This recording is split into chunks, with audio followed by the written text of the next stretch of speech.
before I go to a new region of the world where I've never been and I don't really know what to expect, I get nervous. My parents and my friends have seen my meltdowns before the trips of I also get stuck in the what ifs. Yes. And all of those sorts of things. It happens to me too. I just do it anyway. Good morning, Gina, and welcome to the African Overland Journal. It's so good to have you. How are you doing? Hello, I'm good. Thank you so much for having me. I'm excited to chat with you. Thank you so much for taking the time out of your busy schedule of being a digital nomad. As you've said, we've obviously chatted before, and you've said that you entered the world into becoming a digital nomad after a significant change in life. Maybe if you could take us through what happened and what prompted you to sell all of your possessions and embrace the nomadic lifestyle to start. Yeah, I feel like it's kind of a classic story. I've met so many other nomads who had a similar catalyst that started, but a boy broke my heart. And really, it has way less to do with the actual relationship ending and more on what it kind of cracked open inside of me. I realized after that relationship was no longer part of my life as actively as it had been, I realized that I had kind of been stuck in this pattern of living in the same day over and over again, and just living in this pattern of wanting things to be different, but not actually doing anything to make them different. And I was living in a fairly small town at the time. And so I really had the realization of, I don't want to be here anymore, like physically in this space. I don't think being here is the best thing for me. And I also knew I had a lot of personal healing and growth to go through. I used to tell my friends that I felt like that childhood nursery rhyme of Humpty Dumpty, when he falls off the wall and is like cracked open and he just pieces himself back together again. I kept saying, I feel like until now, and I was 30 years old at the time, I felt like for the first 30 years of my life, I had always been Humpty Dumptying myself back together again. Mm-hmm. And there were still all of these cracks in me that I hadn't quite been able to fully close. And I was like, I don't want to do that anymore. I don't want to stay stuck in that cycle. And so I knew I needed some sort of big, radical change. And selling everything I owned and starting to travel seemed like a pretty big radical change. And I had traveled previously, like pretty standard type of travel, I think, where I took maybe 1 or 2 vacations a year and tried to go to new countries, places that were new to me.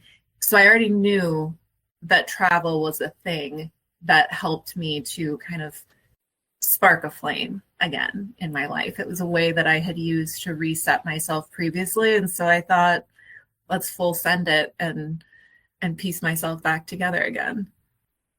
That's amazing. To take a broken heart and turn it into something else, that's something.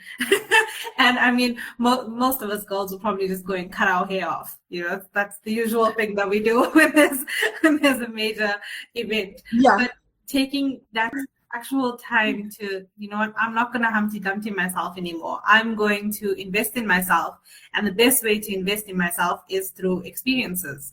And I feel that's exactly what something like overlanding does for you, or just travel in general. It allows you to step out of every little comfort zone that you've built for yourself and take you out of that into something completely new, because how are you ever going to experience something else if you're consistently in your comfort zone? Absolutely. Yeah. Yeah. So you've been a digital nomad for 4 years now. So working and traveling at the same time, work in wonder, basically. What are some of the most significant lessons you've learned during this time? Oh my God. The list of things that I've learned about myself and about the world is infinite, and it's growing every single day, every day that I am in a new place and experiencing new things. Which is really exciting. But I think if I had to boil it down to a few lessons, that I have learned.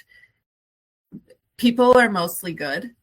Like I think there's a lot of things in media and just in the world around us that tries to convince us that bad things can happen when you step out of your comfort zone or when you go to a place where you're unfamiliar with it or where you don't know people. And I have just learned that people are mostly good and we're not as different as we tend to convince ourselves that we are.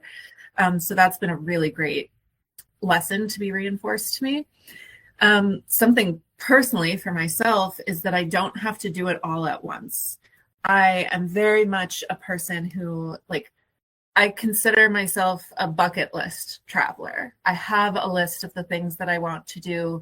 And when I am going to a place, I really kind of feel this internal pressure for myself of I want to do all of those things on my list. And I've just learned over the last 4 years, that is a quick recipe for burnout. And as soon as you burn out, then it's not fun anymore. Yeah. And why would I want to keep doing this if it's not fun and if I'm not enjoying it? And so I have had to learn the balance of prioritizing things and letting myself be okay, have a down day where maybe I don't do anything. I still have to go out and get food, and I'm having interactions with local people wherever I am. So I'm still doing things, but it doesn't always have to be big excursions. And it's okay for me to go home and still have a wish list for a place that I just left. You know, it's an excuse for me to then go back again at a different phase of my life and have a different experience there. Oh, another big one for me, I'm a planner by nature. That's like what I do in my job. I'm a project manager, so I plan. I'm a list maker in my personal life. I love a plan, and I love when things go according to the plan. But being flexible has been a huge lesson for me. Leaving room for flexibility leaves room for freedom. And that can present itself in so many different ways. Oftentimes it's just staying open without a plan for the day and just wandering and seeing where I end up, which coffee shop I wander into, what art gallery I walk past, whatever, things like that. But it can also be bigger things like scheduling wise, where when I first started nomading, I would book out exactly where I was going and what my activities were for the first couple months of that travel stint. Mm-hmm. And now it's like the first couple weeks I want to have booked because I never know who I'm going to meet. And if I'm going to make friends with a local or another traveler, and they might have a suggestion for me of a place that they just came from, and they're like, you're going to love it. You have to go here. And it wasn't on my original plan. If I had planned things out too much, I might not have the flexibility to be able to pivot and do those things. So that one has been a hard lesson for me, an uncomfortable one, I think, because I prefer to have a plan. But it's been a really good one. Oh, and the last one, I have one more. I mean, I have a million, but one that is so important in long-term or full-time travel that I have learned is that I truly do not need as much stuff as I convinced myself at the beginning I did. And everyone tells you pack less, and at the beginning you're just like, no, I need all of these things. I need these clothing options. I need these beauty products. No, I don't. I mean, I've seen your Instagram and how glamorous you look in every place that you go to. I don't know how you do it with having such a small, just living out of a suitcase. I'm not that person yet. I kind of need to be like Harry Potter and carry it in like a small little bag that turns into something bigger, obviously.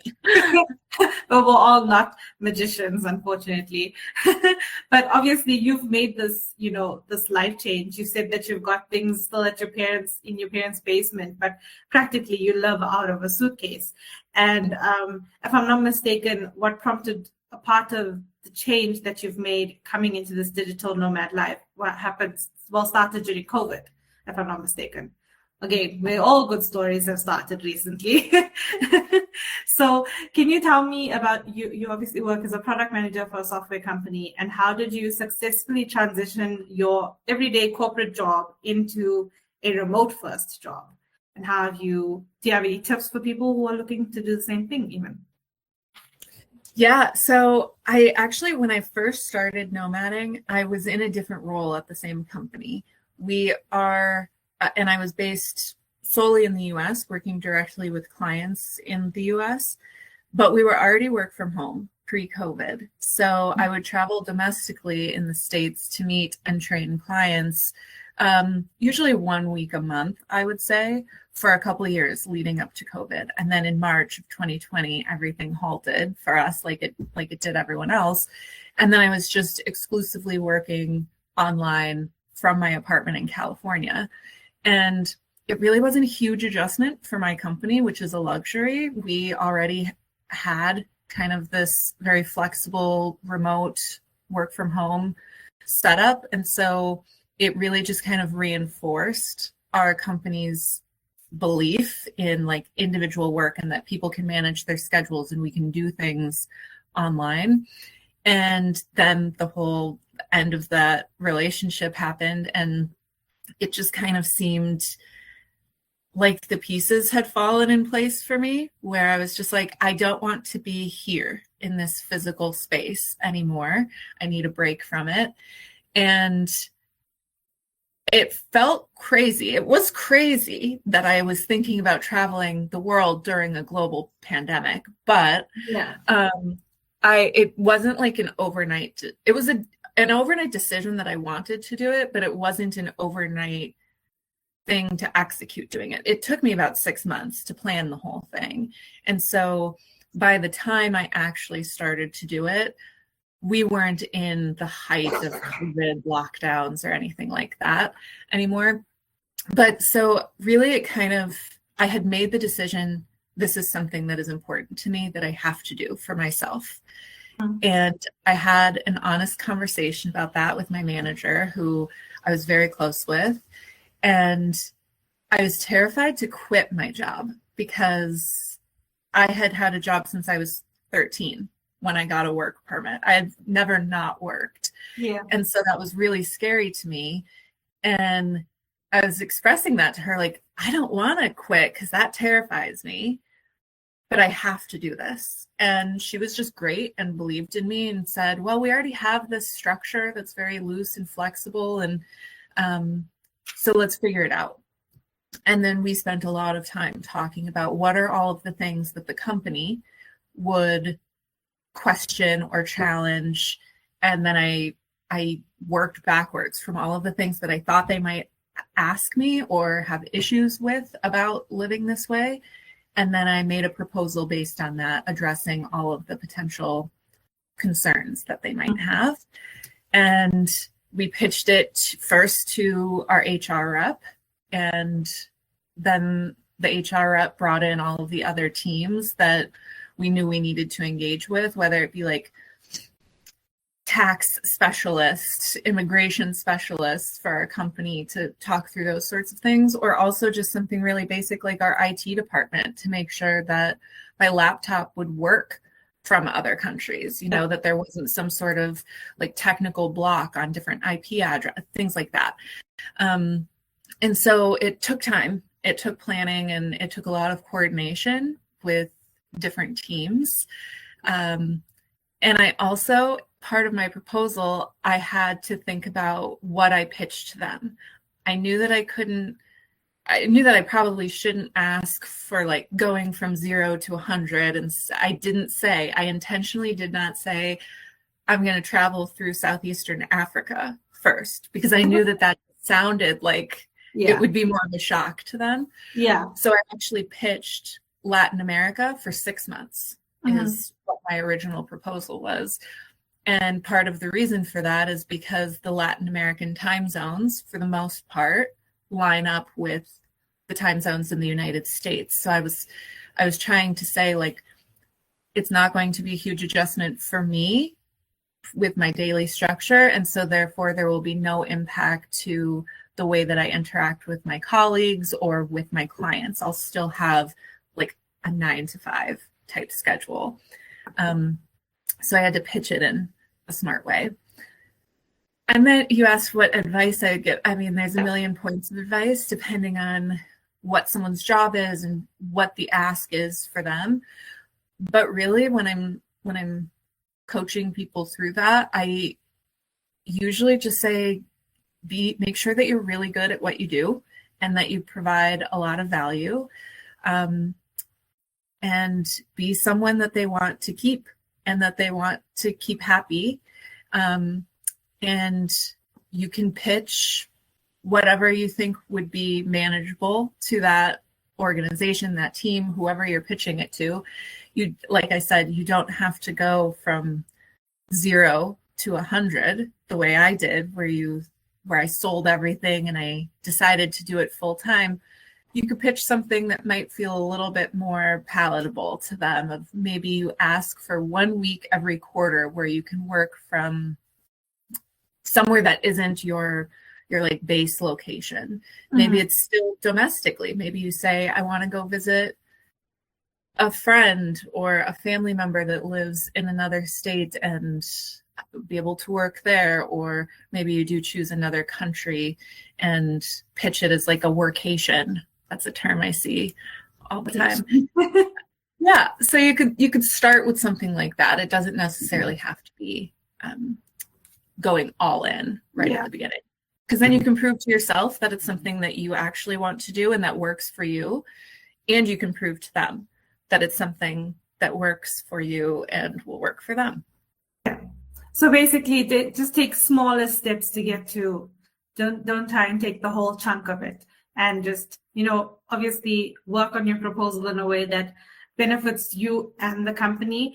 Because I remember seeing a post of yours that you did like a wrap up of your 2024 travels, and you had said you had like listed the promotions that you had gotten while you were traveling and things like that. So it's clear that if you are taking this type of role, that you still can grow at the end of the day. It's not the end of the world in your company, and you've proven that. You are a true testament of somebody you've been at your current company for a number of years now, right?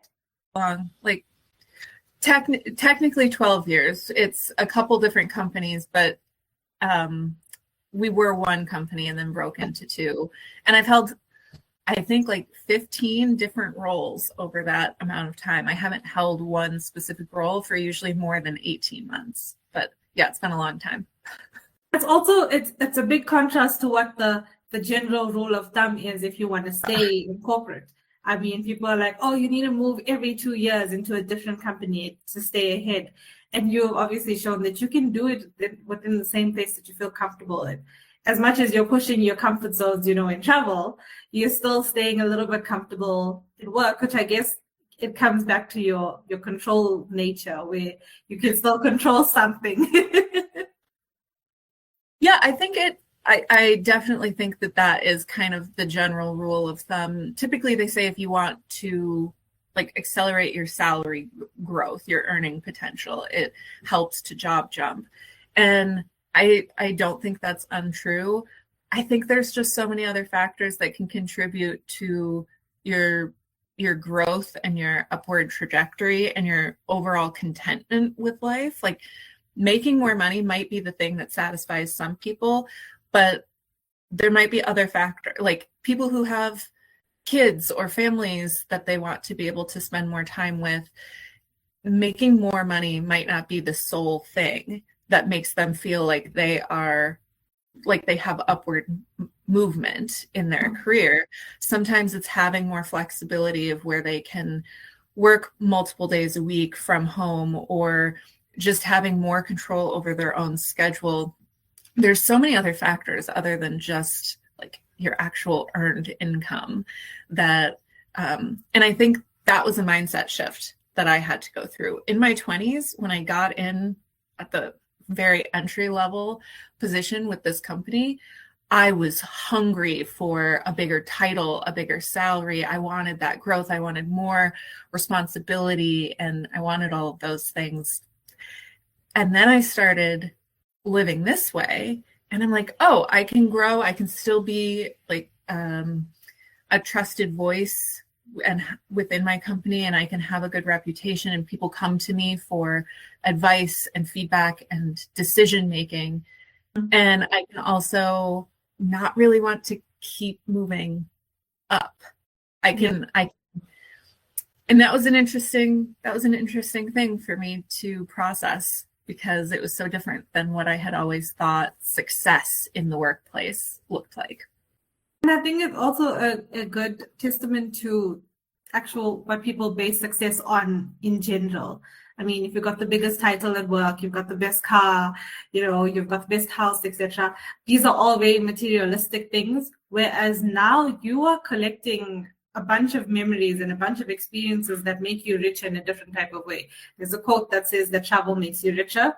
And I'm sure you obviously believe in that 100%. You've just been to to Africa, you've done Namibia, and you also did the gorilla trekking for your birthday. Take me through that experience. What was the gorilla trekking like? What stood out for you? I mean, you did gorilla trekking, the golden monkey trekking, and I think chimps as well. Yeah. Yes. So I did it was a week-long trip, and it included 2 gorilla treks, one in Rwanda, one in Uganda, and then the golden monkeys, which were Rwanda, and then the chimps in Uganda. And I mean, amazing. The best birthday gift that I think I've ever given myself. It was so great. I think if anybody is considering doing it, if it's been a thing on your bucket list, like it was for me for years and years, do it. Find a way to do it. You will not regret it. It's such an incredible experience. All of the different primates were great. I think I thought gorillas would be the absolute highlight, and they were, but the chimps really, really surprised me with how cool it was to see them. I thought they were kind of just like an add-on to the gorillas, and they ended up being their own like experience in itself. It was so cool. But something that really, I'm just so glad that I had the experience that I had, because in addition to having the experiences with the primate trekking, I also really got to have a lot of community experiences, especially on the Ugandan side, like traveling through the highlands and the mountains of Uganda outside of Windy National Park, which is where most of the gorilla trekking will happen. The communities there are just so great. The people are so wonderful and warm and inviting, and they love having like foreign visitors come. They're so proud of their communities, and I loved that part of it just as much as I loved the primate trekking. Oh, that's amazing. I mean, did you not just love how the different landscapes change no matter where you go? Like 1 minute you're in the forest, next you're seeing cities, next you're seeing, beautiful lakes, etc.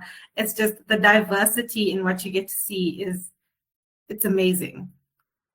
Yeah, and I probably should have expected Uganda to be as beautiful as it was from my research, but I mean, it reminded me so much of some places in Southeast Asia. Like it really reminded me of northern Vietnam with the kind of the terraced like rice fields, but here it was, they were farming different vegetables, but just so beautiful. Yeah, I loved it. I love that. And take me through your tour that you did in South Africa. So because you spent a little bit of time in Cape Town after your tour, and then you also did Namibia, etc. Tell me how that was. What is your favorite thing? What did you love most about Namibia? Yeah, so I was based in Cape Town for about 2 months total working. And then between Christmas to New Year's, when I didn't have to work, I did the Overland tour, and I chose to start in Windhoek, Namibia. And then we overlanded through Namibia, northern Botswana, and ended in Victoria Falls, Zimbabwe. And I think it was 13 nights, maybe. That sounds right to me. About 13 nights. And it was just so great. So overlanding is not something I had done a lot of, just purely because of budgeting time when I'm traveling, but because I had this solid 2-week chunk of time, that sounded like a really great way, especially in a place like Namibia, where if you just fly in and fly out, you are not having the same experience as if you drive through the weird, crazy, beautiful landscape of Namibia. Yeah. I mean, it was like being on Mars or something. It was truly, it felt like being on a different planet because of the landscape. And every day from our overland truck, every day driving hours and hours between places and seeing nothing. Like sometimes driving 6 hours and not even seeing another car on this highway that is just through the middle of the desert. And then all of a sudden you come up on a little coffee shop and it's like a mirage, you know, that you see in movies when people are in the desert and suddenly their eyes are playing tricks on them and they see something coming toward them. That's how it was. We were driving and then out of nowhere there would be a fuel station and a coffee shop in the middle of the desert. So I loved Namibia. It was just so interesting and a place that I honestly don't know that I would have gone as like a nomad base just because of the lack of Wi-Fi infrastructure, understandably, in that sort of terrain and environment. And so I was just so glad that I was able to do that as part of this trip. And I loved the safaris they were my first safaris that I got to do. So that was just, you know, putting on my safari outfit that I had bought and picked and, you know, my neutral colors and putting that on in the morning and waking. I'm not a morning person. And I was so excited to wake up at like 4:30 a.m.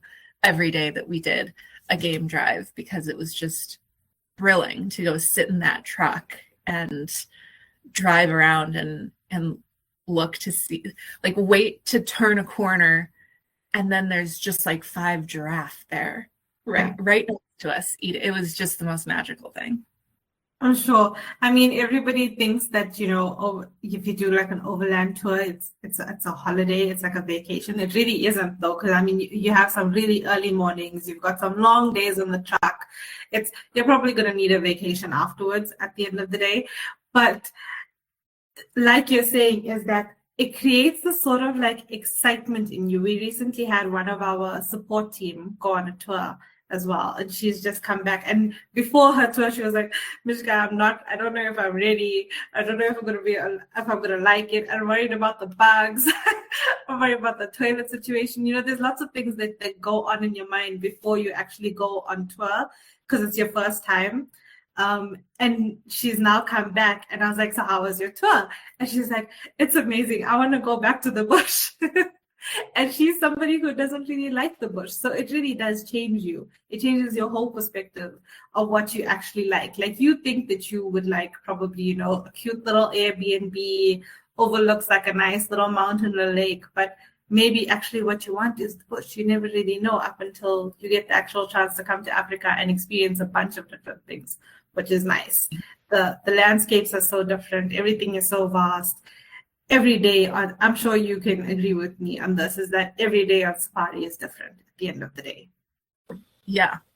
You're not going to do the same thing. Yeah, my friends have asked me, because I've gone on several safaris since then. I got hooked. I got hooked immediately on my first one. Call it the safari bug.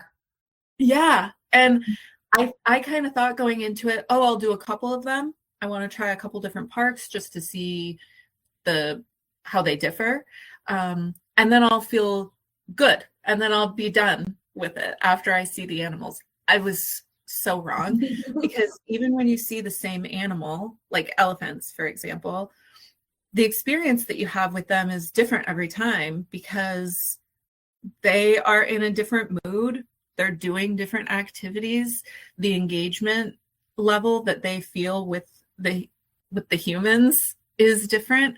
So I had seen elephants so many times, and then on one of the safaris that I went on, we ended up getting surrounded by a herd of probably 60 elephants, and they had a bunch of like brand new babies. And they knew we were there. They were okay with us being there because we were very close to them. They got super close, and like the babies were curious about us, you know? So the babies would come up and try to check us out. And I could have stuck my arm out of the Jeep and touched them. They were that close to us. And that hadn't happened on any of the other times that I had come closer to elephants. So yeah, I agree with you that every single time it's different. So you did one of our Kiboko tours, but you also expressed that you were looking into other operators like G Adventures, etc. But Celia, one of our consultants, obviously assisted you with your tour, and you said that you preferred, you know, the slower pace, the downtime, as compared to something like a G Adventures tour with mid-tier accommodations. Can you tell me more about what that experience was like and why you actually, you know, took in Celia's advice, and what was that whole consultancy experience like with her as well? So that's one of the things that's really changed about my travel style over the last, I don't know, I got my passport when I was 22 years old, and that's when I took my first trip. I went to Western Europe, like a classic graduate university and go spend a summer in Europe. And now I'm 34. And it's really fun to look back and see how my travel style and preferences have evolved over time. Because in my 20s, I did a lot of group tours. That was primarily the way that I would take advantage of those 1 or 2 vacations a year that I mentioned. I would do maybe a 1 to 2 week group tour somewhere to a new country in the world. And what I prioritized at that time was sightseeing during the day and partying at night. And I was really okay with it being super fast paced, where like long days, late nights, and then we all sleep on the bus as we're transporting from one city to the next. That was my 20s, and it was great. It was a great way to travel then. I was also completely fine staying in like a hostel dorm room where there's 20 people sleeping around me, and I'm paying $6 a night, and I have to share a shower with somebody, you know, like all those things were so fun. I'm so glad that I had that experience in my 20s. I do not want that now. That is just that is just not the experience. No. And so I really liked I like using a consultancy or like a booking agent, because for my job as a project manager, I'm constantly planning, making plans for other people, making plans for myself. And then in my life of solo travel, I'm also doing that for myself. I'm the one researching all transportation, all accommodation options, doing these sorts of things for myself. It's fun to me. I'm good at it, but it's one of the things that I burn out with in this life of full-time travel. Mm-hmm. And so when I'm looking to unplug and take a true like holiday, I love that someone else does that. And so having an email exchange and then a brief conversation with Celia was so great, because I just dictated, here are the things that ideally my 2-week holiday would entail. I prefer a mid-tier type accommodation just because I want a comfortable bed. I want my own room when possible, and I would like my own bathroom. You know, I like those sorts of things. And I like the slower pace. You had mentioned that. Compared to in my 20s when I was okay, just go, go, go, go, go, and always being around other people. Now I really recharge by having some downtime, some alone time. So I liked that the itinerary that she had pitched to me for this trip allowed both things. We did so much. Like we accomplished so many things and checked off so many boxes, but there was always time every day and every night where once I was ready, I could retreat back to my room and have some of that downtime. Yeah. I mean, it's always good to, because you're spending all of that time with the group, it's always good to have a second where you can, detach almost. Celia, she's actually one of those people. She's that type of person. Like at our year-end function last year, we were all sitting outside and, having a beer too. And then Celia just strolled down from one of our rooms because she was up there reading and she's like, I just needed a break. And Yeah. sometimes you do. Sometimes you do need a break. I love how you keep on going back to, talking about your bucket list and managing that with your work life, etc. How do you find a balance between, again, your bucket list and managing your work and life balance? But now you've also now started getting involved in social media and, building up that, and you're wanting to start your blog, etc. How are you finding the time and the balance between work, blogging, social media, and travel now? Well, I would argue that I'm not. I'm not really finding the time. I'm trying, but the priority for me is the balance between the work life. The other stuff, social media, things like that, it's purely fun for me at this time, which is how I want to keep it too. I want that to be fun. I love sharing what I'm doing with people, and it's a way that, since I'm alone most of the time, that I feel a little bit less alone because I share what I'm doing, and then people that I know at home or just people who come across me on Instagram, they then comment and we start chatting. And so that's a really nice thing, is that I can be sitting in a restaurant or a coffee shop somewhere by myself, but I'm having a conversation with someone through my phone. And so that part is really fun. But the work-life balance part of things, a lot of it comes down to time blocking and scheduling. So I've gotten very good at that, where when I go into a place, or actually before I get there, when I'm researching a place that I know that I want to base myself, part of what I research is what are all of the bucket list or wish list things, whether it be big activities, like just sights to see, food to try. What are all of the things in that place that I would have on my list? And then kind of backing into that and saying, how much time, realistically, how much time do I need to be able to do all of these things? So if there's small sites that I can get to easily within a place that I'm based, maybe I can plan to do that before or after work, during non-work hours during the week. But if there are bigger excursions that maybe require an entire day and I have to figure out transport to get to a place and get back, or hire a tour guide for the day, something like that, that's going to be a weekend type thing. And so depending how many of those things I have on my wish list for a place, that's actually what helps me decide how long I should stay and base myself there. If there's only a few things and I want to be able to move on pretty quickly, maybe I'll just do 1 week, which is very short. Yeah. But if there are multiple things that I feel like are full days, and then also wanting to bake in time where I can just have a lazy Sunday where I don't have to wake up and go, but I can just take my time and not have to do anything, that's usually then when I start to plan out how many weeks do I need to base myself so that I can work Monday through Friday, but that I can have multiple weekends to do all of these bigger items and have downtime. Okay.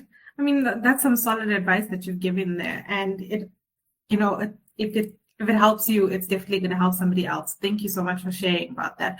Just going back to the idea of resetting. When we chatted earlier, you mentioned that you go back to your parents' house in the US, every couple of months, just to spend some time, but also just to regroup and reset. How important is that while maintaining, your nomadic lifestyle?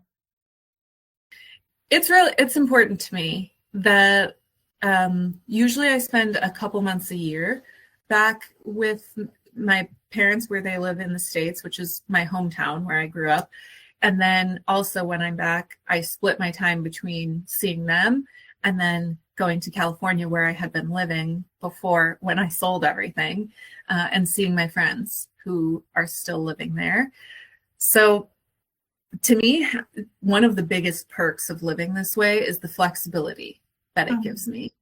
So I can plan to be at the events that are a priority to me.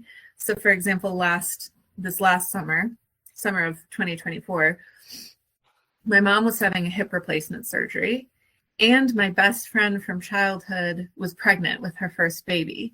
Aww. And so I got to prioritize that. I could have been literally anywhere in the world, and that's where that's where it was the most important to me to be able to see her while she was pregnant. I was the first person to show up at the hospital after she gave birth, before her or her husband's parents.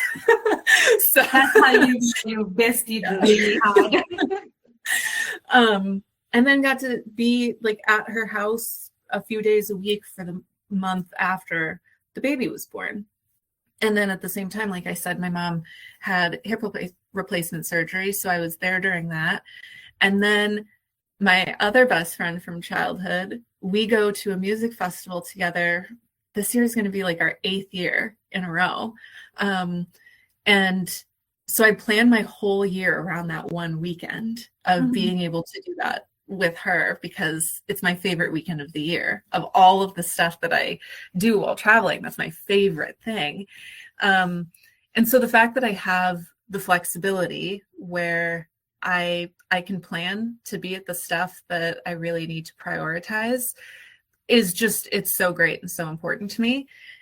And then also, like, very selfishly, I need that time to reset of when I'm at my parents' house.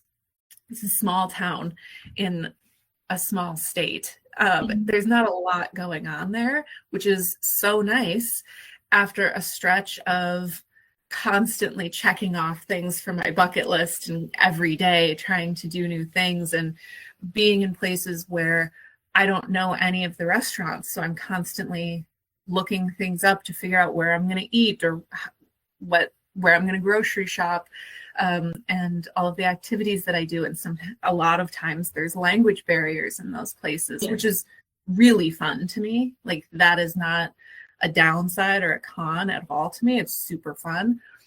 But after like 5-6 months of that, it's really nice to go back to a place where there's no planning involved. I know everything about that place. I know exactly what like grocery store I'm going to go to. I know all of the restaurants in my hometown, so that it really kind of takes that brain space. It makes it really easy for me to just kind of coast for a little bit. Yeah. And then being able to repack my stuff too, because usually after 4 months, I'm sick of every clothing item that I have in my suitcase. I'm sure. I mean, repeating the same clothes could probably get a little bit monotonous. I'm sure at some point you need a bit of a change. And I guess it's a reset of everything at that point. It's a reset internally. It's a reset outwardly. It's literally a reset of everything, which is really nice. I wanted to chat to you about, a lot of misconceptions that people have when they decide to take on this lifestyle, or just misconceptions in general about travel, because a lot of people will tell you what a certain place is like, but most likely they probably haven't been there. I'm sure you had lots of commentary from people about you coming to Africa as a solo female. What were some of the misconceptions that you were like, get to say, I told you so, and that it's fine? You got to debunk some myths. I mean, I think going back to one of the things I said before about that people are mostly good, I think that, gosh, what I hear all the time is, oh my God, but that place is so dangerous. And I'm like, really, what was your experience when you went? And they're like, well, I haven't been there, but I was reading about it online. And I'm like, okay. I hear that so often, and people are so strong in their convictions about the things that they've heard about places, you know, even though they've never gone and had any experience there themselves. And so those are always really satisfying kind of I told you so moments for me when I go to a place that people say, oh, that's so dangerous for a female traveler or something. And then I have just the most lovely experience, and the people are so nice and so kind, and I have no hiccups of any sort. Or if I do have a hiccup, people are helpful and they help me figure it out, you know? So I think that's kind of one of my favorite things, to be able to prove people wrong.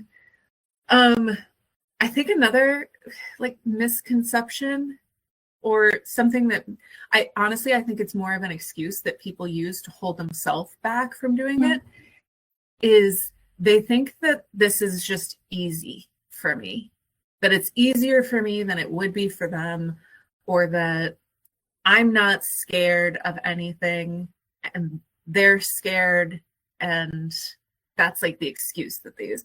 I get this isn't easy, and it's not that I don't get nervous or scared. I just do it anyway, you know? Pushing through. Yeah. Yeah, there's a saying that I see on, I don't know, like memes and inspirational posters and stuff of like, do it scared. And it's so true, because that fear dissipates over time, or you compartmentalize it over time. But before I go to a new region of the world, because that's usually how I structure my travel stints, is I pick a region of the world and then spend several months there to maximize on like the transportation costs and things like that. But before I go to a new region of the world where I've never been and I don't really know what to expect, I get nervous. My parents and my friends have seen my meltdowns before the trips of I also get stuck in the what ifs, and you know, all of those sorts of things. It happens to me too. I just do it anyway, and then I prove to myself that I was wrong, or my assumptions were incorrect, or whatever. So I think that I hear that all the time. People say, oh, I wish I could, but I'm too nervous. And I'm like, well, I get that, but that's just an excuse you're using, because I'm nervous too. And you just gotta, like Nike, just do it. That's what my therapist used to say. Like Nike, just do it. I mean, even our general manager did a chat with us a couple of weeks ago, and she talked about going from your comfort zone into your growth zone. So obviously your comfort zone is where you're comfortable, but like once you push out of there, you get to grow into something else, which is really something beautiful and something that travel makes you do anyway. You've spoken about obviously lots of nerves that settle within you and lots of planning that you have to do. I've even seen a post on your social media about, you know, managing practical tips to manage your finances while living this type of travel life long term. Could you share some of those tips? Because you have some really good nuggets there. Yeah, I personally think that having a strong financial ecosystem is one of the key elements to a successful long-term travel experience. And there's a million ways that you can travel, right? Like I don't think that the way that I do this is the right way. It's the right way for me right now, and it will evolve over time.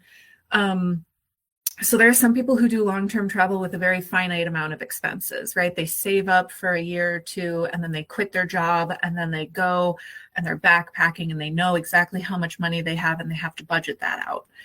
That's one way to do things.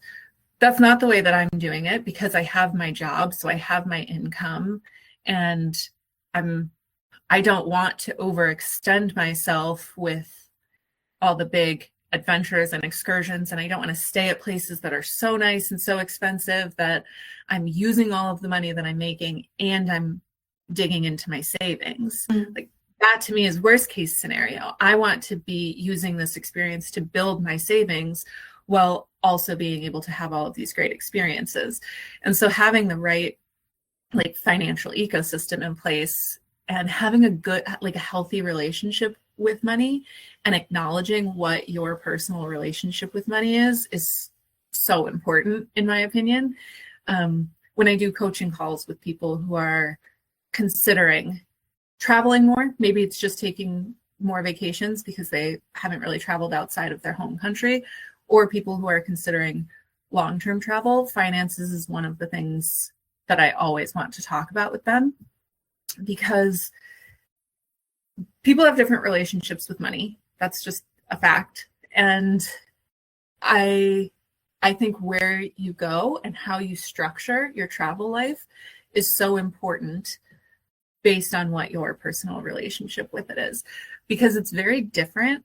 The way that I do it, anyway, is very different than stationary life, where when I had my apartment, I paid rent on the same day of every month, and I had it as like an auto payment set up. I knew what the amount would be, I knew who it was going to, and I knew the date that it was due.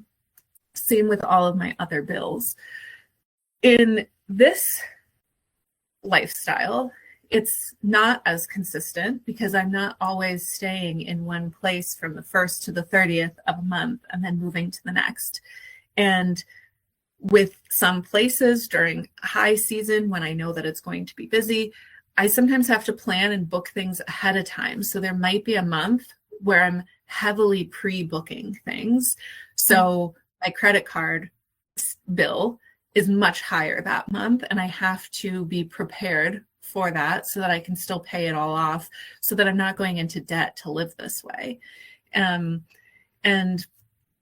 I think that's something that a lot of people don't consider when they start, and then they find themselves overwhelmed by all of those sort of upfront costs of pre-booking their accommodation and their flight to a place, and then pre-booking like different excursions or activities or things that they want to do. And it's like, oh, all of a sudden I've just spent thousands of dollars and now I'm feeling so overwhelmed with how I'm going to pay it off. So it's really kind of having the ability to look ahead at those sorts of things and budget things out, and not letting, I don't even know how to verbalize it, but like not letting what I want outweigh what I actually need. So when I'm looking at different accommodations, sure, I would love to stay in a really cute, aesthetic place that's like that I could take very cute pictures of and it would look adorable. But if it doesn't have the things that I actually need to do my life, like a spot where I can set up and work comfortably from and be productive there, if it doesn't have a washing machine, okay, where am I going to be able to do my laundry if I'm staying there for 3 weeks? Like, I would rather stay in a place that maybe is not as like aesthetic, but has all of that, but checks the boxes that are the most important. What you need. Yeah. Yeah. Another thing that I think is really helpful when I talk to people who acknowledge to me that they might not have the best relationship with money yet, that it's something they're working on, is there are many countries in the world that are much more cash heavy than they are like electronic payment friendly.